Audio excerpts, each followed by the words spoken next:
The wisest you have ever been as human beings is when you were little children. They are just so uninhibited and joyful, and they live in the present moment with joy. They're not thinking about what's going to happen 10 years from now or even 10 minutes from now. They're living in the present moment with joy, and that is the key.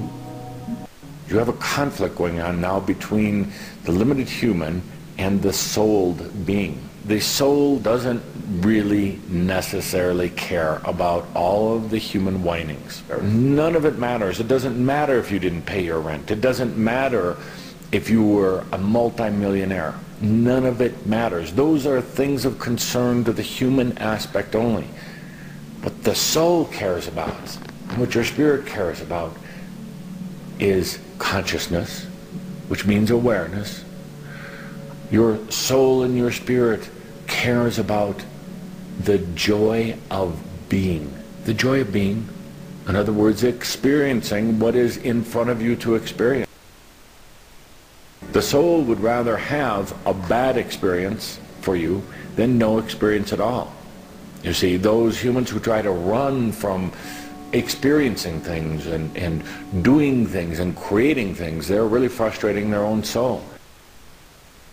The vast, vast majority, unfortunately, majority of humans spend their valuable and precious creative energies chasing after the little things.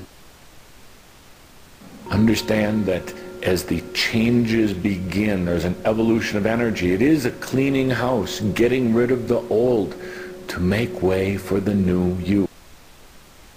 You come into this era of I am.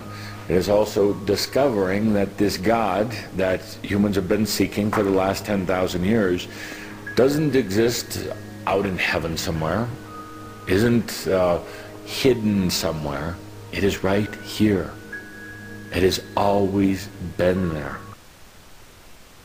You decide one day when you get out of bed or one night when you're taking a walk that you're just going to get over it. You're going to stop letting others take from you. And you're going to stop taking from other people as well.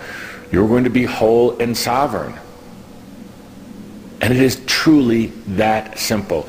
You know what makes it complex and makes it difficult for humans is they develop all these multi-step programs, and they write books, and they have seminars and classes, and they get more and more and more into the mind and away from the true matter at hand.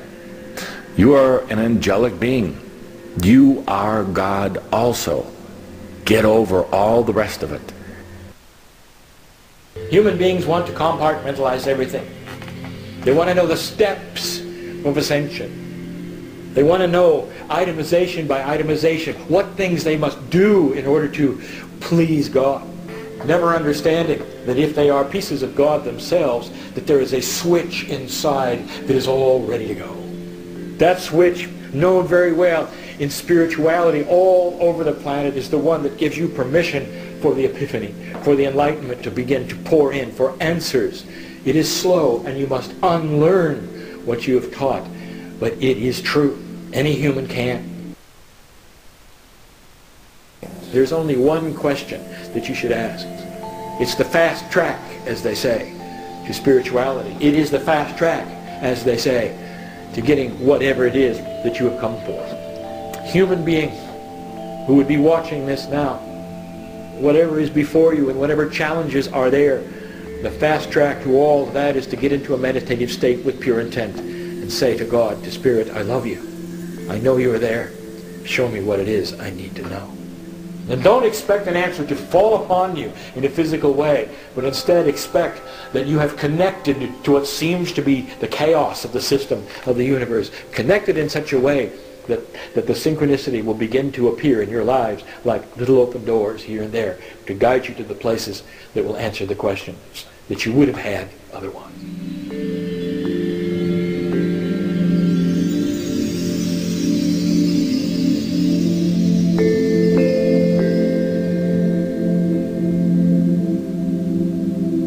You know, pain serves its purpose. It It is a catalyst for change, because if you were happy and content all the time, you probably wouldn't move, would you? Probably not. No. So it serves as a catalyst, and we will tell you pain is perception, nothing more.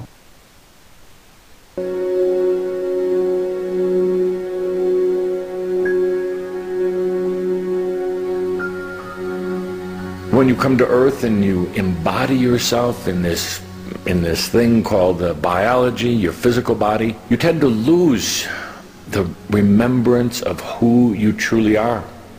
Part of it, I guess you could say, is a good thing, because it allows each of you to truly experience what it is like to live in an illusion. Because you have been cocooned, all right, isolated. Your history has been rewritten so that you don't remember who and what you truly are. So it's so important to start waking up to the truth of one's own nature. And the truth of one's own nature is what one finds when you go within and discover the connection to all, and to God. God is all that is, that lies deep at the heart of the true self. If it was intuitive of what you had going on this planet, we might as well just turn on the lights and everyone goes home. You see, there must be secrets. There must be an overlay. There must be a veil. There must be the predetermined energy that says, can't be so. This creates a little mountain to climb, does it not?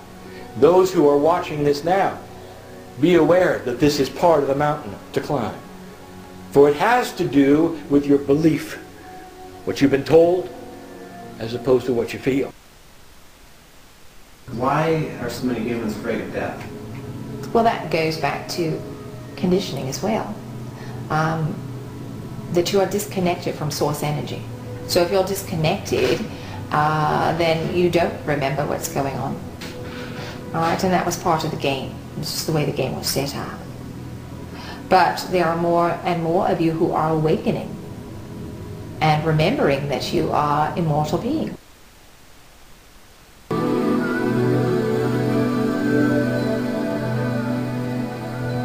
The emotional body creates the physical template. All illness starts in the emotional field, without exception. If it's a genetic mutation, that starts in the emotional field, and it is something that has been so generously left behind by one of your ancestors. All right, they had a big emotional issue, a block. It altered the genetic material, and that got passed down through the genetic line. Many people carry with them, even throughout their lives, even unto their deathbed, resentments and guilt and worry. And that is where all physical illness comes from these negative emotions that people nurture even. It all goes back to the emotions, because the emotional body creates the physical reality. So if you're talking about weight and health, you know, how you are feeling about yourself is determining your physical body more so than what you're consuming and how you're exercising, which is a very different way of thinking for many of you, because you're conditioned to think that it's all physical, but it's not. It's all emotional. Big misunderstanding in society and in many cultures that if you're going to become spiritual, you're going to get real restricted. And that's because of the old dogmas of different religions, different churches in different ways.